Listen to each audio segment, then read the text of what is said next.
Good evening. This is Mlc Tv News, reaching you live from city of Lokoja, Kogi State. I am Fatima Yakub. The headlines.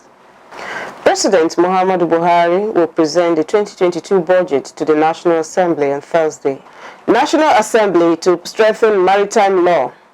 Kogi government swears in 3 judges. China-Taiwan military tensions worse than 40 years. Now, the news in detail. President Muhammadu Buhari will present the 2022 budget to the National Assembly on Thursday. Deputy President of the Senate, Ovie Omoagege, who presided over the plenary, disclosed this during commencement of Tuesday's sitting. He asked the Senate Committee on Finance to fast-track work on the revised medium-term expenditure framework and fiscal strategy paper, which the President forwarded to the Red Chamber on Tuesday, and submit the report for consideration at plenary on Wednesday. Linda Ipazu, Chairman House Committee on Maritime Safety, Education and Administration, said the National Assembly would strengthen maritime laws for economic growth and development. Ipazu made this known at the maiden edition of the Nigerian International Maritime Summit held in Lagos. The theme of the summit was Becoming a Significant Maritime Nation. She said that they would work with the Federal Ministry of Transportation and the Nigerian Maritime Administration and Safety Agency to actualize the objective. She added that they would critically review the legislation on cabotage. They will also be engaging stakeholders with their input to ensure that these legislative initiatives will reflect industry expectations and realities. Ipazu said that the sector needed to be positioned to take its rightful place as the country's key foreign exchange earner, with the human capital and good coastline the country is blessed with.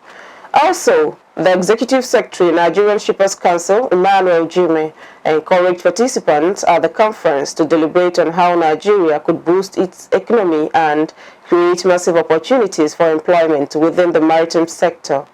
60% of Nigeria's population of 200 million are youths, and the nation also has a huge economy that ranks 20th in the world by trade volume. This indices shows that the nation can become a maritime hub in the African region. Earlier, the chairperson of NIMS, Mfom Usoro, stressed they need to bring the necessary ministries together in bid to strengthen the maritime industry growth is key to attaining the anticipated goals of the shipping sector. Kogi State government has sworn in 3 state high court judges, the governor represented by the deputy governor, Edward Onoja. At the swearing-in ceremony at the government house, Lokoja, charged them on erudition, expertise, fear of God, and to ensure speedy dispensation of justice at all times. The judicial officers, Justice Abubakar Sule Ibrahim, Abdullah Suleiman, and Aminu Ali Eri, were sworn in following the confirmation and recommendations by the National Judicial Council. A reporter has more.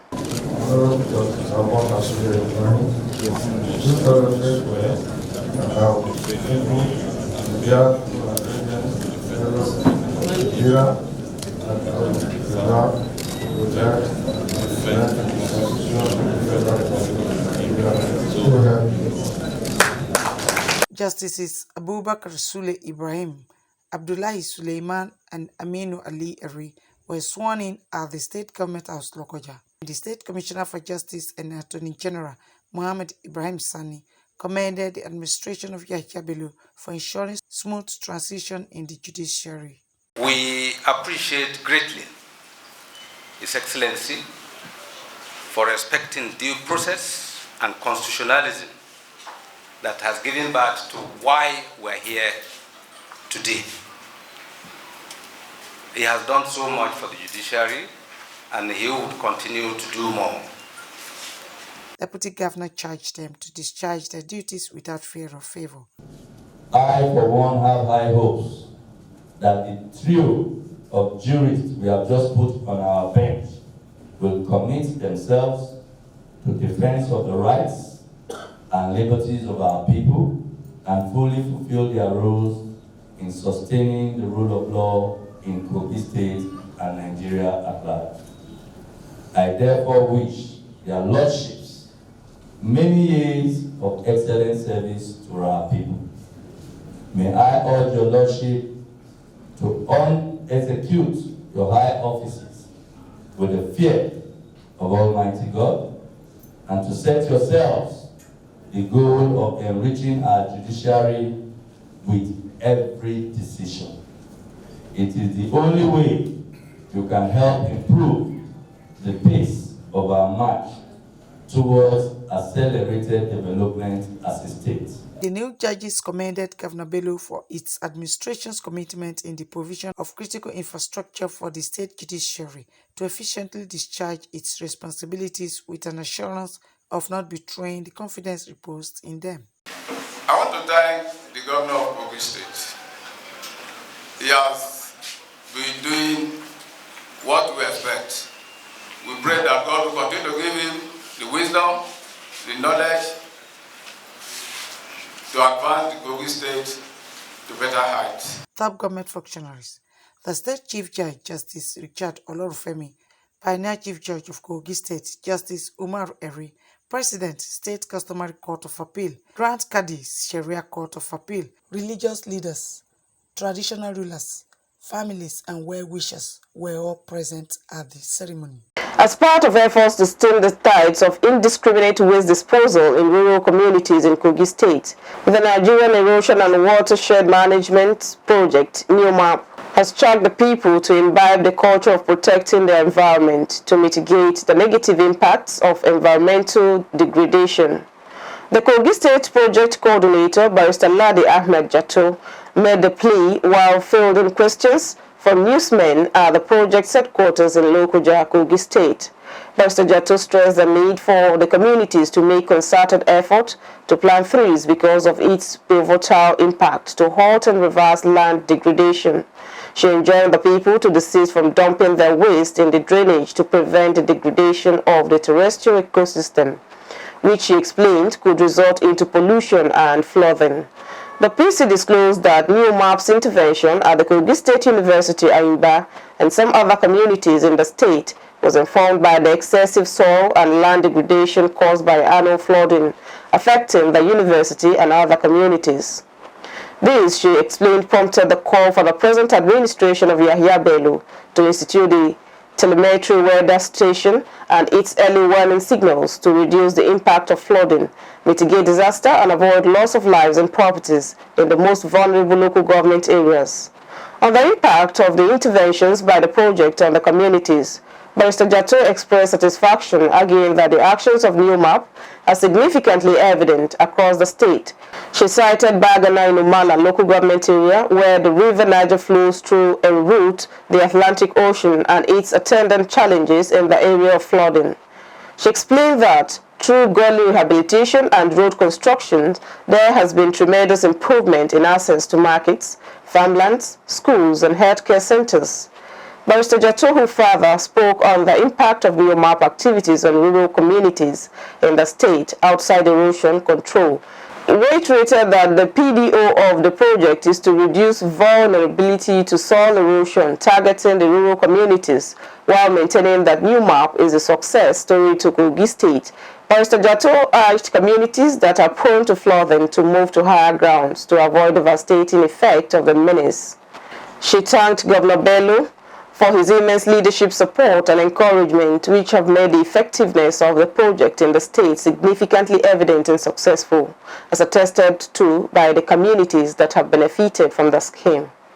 Former Senate President David Mark is leading the race for the office of the National Chairman of the People's Democratic Party, PDP, ahead of the party's October 30th and 31st elective convention.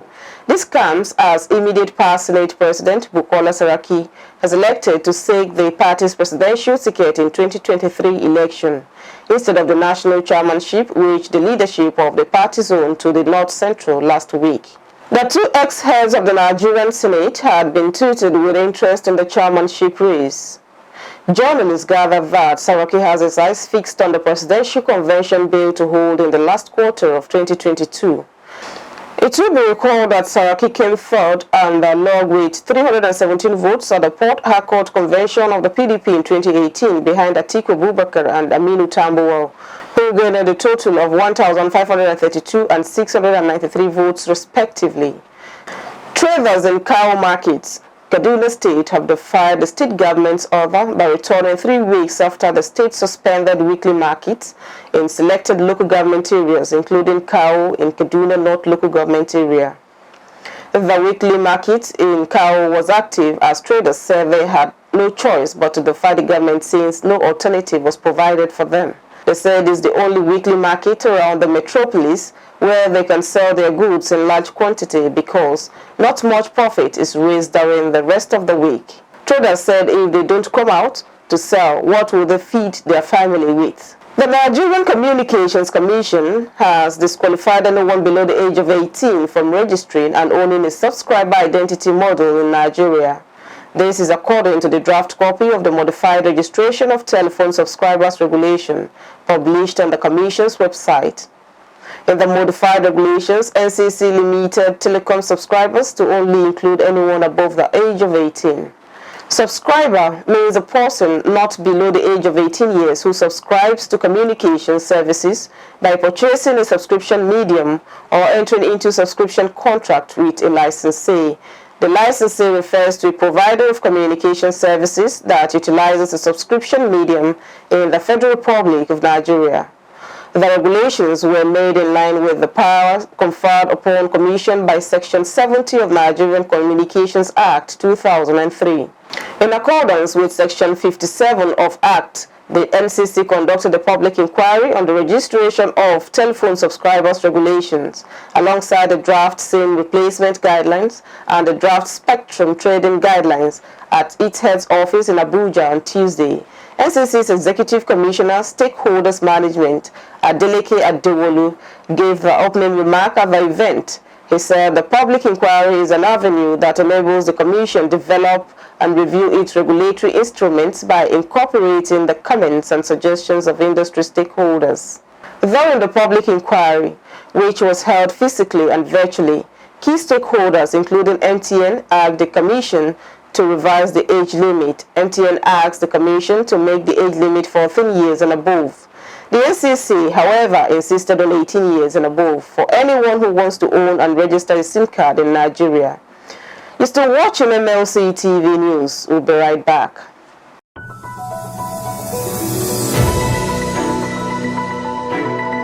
Mlc TV Online is here. For your timely and reliable news that reaches you fast with the breaking news, choose Mlc TV. Get human interest stories right here on Mlc TV with entertainment, sports, business, culture, tourism, and fashion news stories all featured on Mlc TV. Not forgetting political and current affairs news, state and federal government and people's matters will be discussed regularly on Mlc TV. Mlc TV, your one-stop online destination for unbiased, accurate news, entrepreneur ideas, and youth matters to the rest of the world. Mlc TV, reaching everywhere, informing everyone.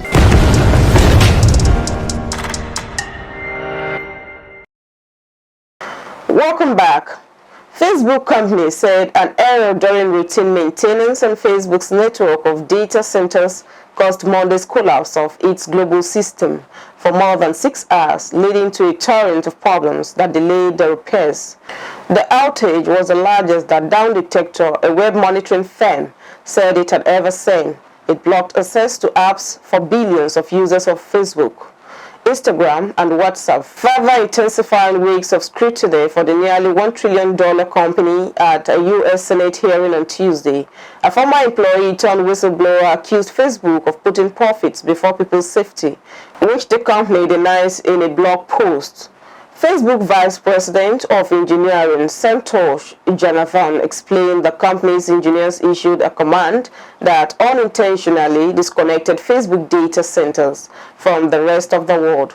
Facebook systems are designed to audit commands to prevent mistakes, but the audit tool had a bug and failed to stop the command that caused the outage, the company said. He added that the outage was not caused by malicious activity, The company said it sent a team of engineers to the location of its data centers to try to debug and restart the systems. However, it took the company extra time to get engineers inside to work on the servers due to the high physical and system security in place.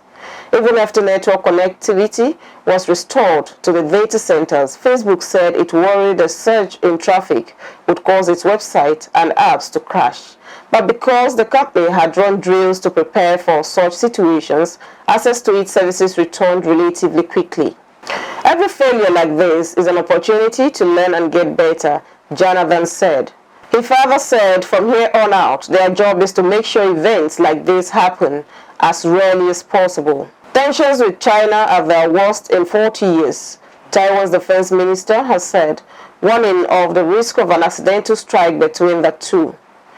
Chiu Kuo-cheng's comment came after China sent a record number of military jets into Taiwan's air defense zone for 4 consecutive days. Taiwan considers itself a sovereign state. China, however, views Taiwan as a breakaway province. It has not ruled out the possible use of force to achieve unification. While Chinese jets have not been flown all the way to the island, Mr. Chiu warned that there was a risk of misfire. Taiwan's air defense zone, which it monitors for threat, extends over an area that covers the Taiwan Strait and a large swath of the Chinese mainland. They consider jets crossing an unofficial line between China and Taiwan as an incursion. Chiu also warned that China would be capable of mounting a full-scale invasion of the island by 2025. He was speaking as a parliamentary committee in Taipei considered a multi-billion-dollar defense spending bill to build missiles and warships. Acknowledging that China already has the capacity to invade, he said such a move would get easier in coming years. Though he did not elaborate, Taiwan broke away from the mainland as communists seized power in 1949. Analysts have warned that Beijing is becoming increasingly concerned that Taiwan's government is moving the island towards a formal declaration of independence and wants to deter its president, Tsai Ing-wen, from taking any steps in that direction. A number of Western allies of Taiwan have expressed concern at China's open display of military might recently. However, U.S. President Joe Biden said his Chinese counterpart Xi Jinping had agreed to abide by the Taiwan Agreement. Biden appeared to be referring to Washington's long-standing one-China policy under which it recognizes China rather than Taiwan. However, this agreement also allows Washington to maintain a robust unofficial relationship with Taiwan. The U.S. sells arms to Taiwan as part of Washington's Taiwan Relation Act, which states that the U.S. must help Taiwan defend itself. The One China policy, which Biden and Xi are believed to have referred to, is a key cornerstone of Sino-U.S. relations, but is distinct from the One China principle, whereby China insists Taiwan is an inalienable part of One China to be unified one day. Staff at the site of the ossuaries have condemned anti-Semitic vandalism discovered at the Nazi Govt camp. 9 barracks were spray-painted with the anti-Semitic phrases and slogans denying the Holocaust, according to the ossuaries Memorial and Museum. The graffiti was found at the ossuaries 2 Birkenau site, the largest of the 40 camps that made up the Nazi complex. Police have been informed of the incident and are investigating. Staff have called on anyone who may have been in the vicinity of the Govt camp on Tuesday morning and witnessed the incident to contact them, especially anyone with photos taken around the gate of Govt at the entrance of Birkenau and Wooden Barracks. The Memorial Center said the vandalism was an outrageous attack on the symbol of one of the great tragedies in human history and extremely painful blow to the memory of all the victims of the German Nazi Auschwitz-Birkenau camp.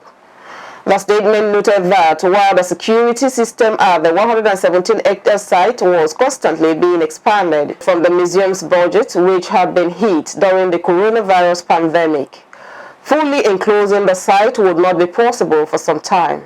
The Auschwitz-Birkenau Museum and Memorial preserves the Nazi extermination camp set up on occupied Polish soil by Germany during World War II. At least 1.1 million people were murdered at the Auschwitz in the 4.5 years after it opened in 1940. Almost 1 million of them were Jews. The majority of the victims were sent to the gas chambers at Birkenau. Israel's Yad Hashem Holocaust Memorial condemned what it said was an attack not only on the memory of the victims, but also on the survivors and any person with conscience. While vandalism at Auschwitz is rare, in 2010, a Swedish man was jailed for more than 2 years for plotting the theft of the infamous Arbeit March Free sign that hangs over the entrance. Earlier this year, the wall of a Jewish cemetery near the camp was defaced with swastikas and other Nazi symbols.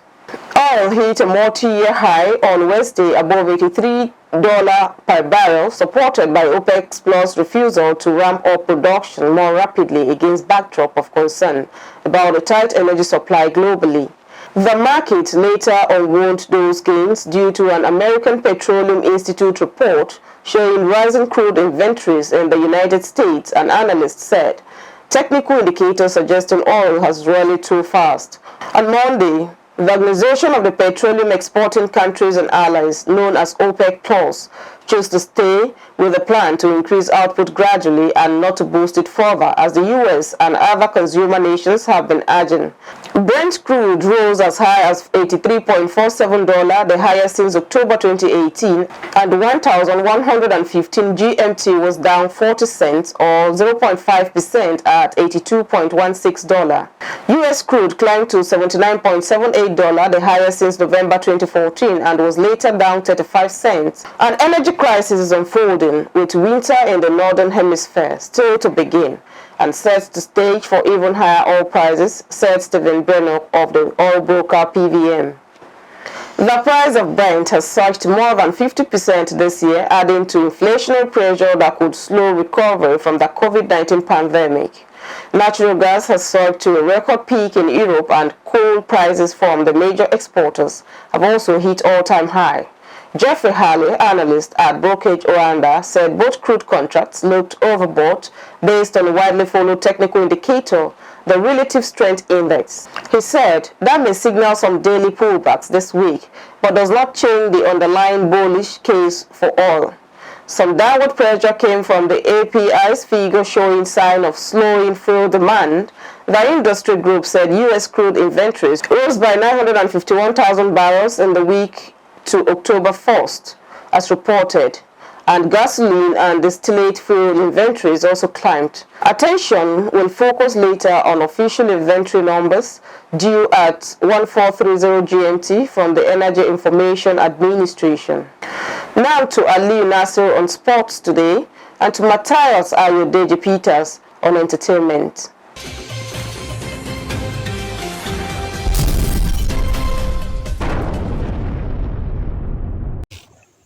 Thank you, Fatih. Now sports. Stanley Gumot, a Nigerian Custom Service basketball player, has been elected into the board of Nigerian Basketball Federation as the representative of the athletes. In the election held at the Moshood Abiola National Stadium, Abuja, Gumot won 25 votes against his opponent, Yakubu Muhammad, who polled 12 votes out of 37 registered voters. Gumot, a former player, said after the victory that the players have spoken and they have selected whom they believed can take them to where they want in basketball. He promised to do his best, that everything has to change, starting from how to improve domestic players. He also said it is important to revive the local league and expect home-based players to grow. Lagos State Sports Commission on Tuesday charged Team Lagos to outshine other states at the forthcoming 2021 National Youth Games by winning at least 70 gold medals. The game comes up between October 10 and 19 in Ilorin, with 260 athletes and coaches will represent Lagos State in 33 games at the Sports Fiesta. The Commission spokesman, Titi Oshudioke, in a statement said the Director General of the Commission, Oluwatoyin Gafar, indicated the state target when he visited the athletes at their Bariga camp in Lagos. He assured them that they will be adequately catered for in camp and during the games. He urged them that they should do their best so as to come top. Super Eagles coach Garnet Rowe has said that it will be difficult for former Liverpool striker Taiwo Awoniyi to force his way into the starting lineup against Central African Republic on Thursday in Lagos. The informed stars received a late call-up on Sunday to replace injured Terem Murphy. Royal made it clear that Awoniyi is behind Victor Osimhen and Kelechi Iheanacho in the pecking orders of attackers, but could be used as a substitute. He said on Tuesday after the team's training, it will not be a gift for him to start after only 1 or 2 training sessions, that they will wait to see what happens in Wednesday's training. That is sports. I am Aliu. Over to Matthias.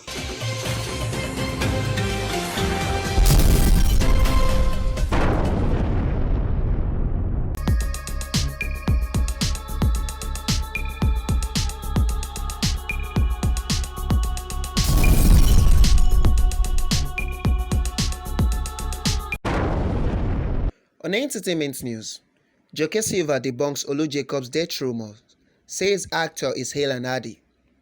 Veteran Hollywood actress Joke Silva has reacted to rumors currently making the rounds about the demise of her husband, actor Olu Jacobs. The actress debunked the reports and clarified that the veteran actor was enjoying a nice meal at that time. News of Jacobs' alleged demise began trending on Twitter on Tuesday evening, with fans asking for clarifications from family and colleagues. It is, however, unclear how the news broke. The 79-year-old actor has been away from the spotlight for a few years now, with reports claiming he was battling an unnamed illness.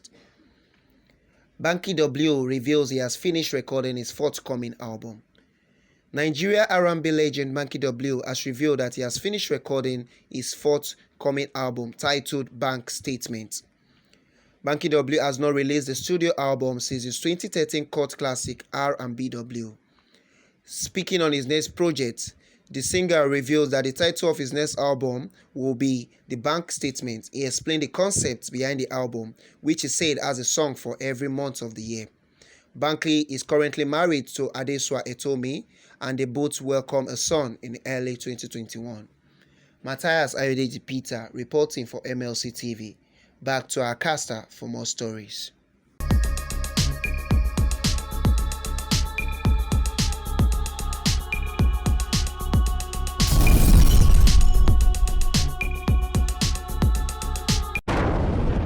Thank you, Aliyu and Matthias, for the updates on sports and entertainment. This is where we'll wrap up the news for today.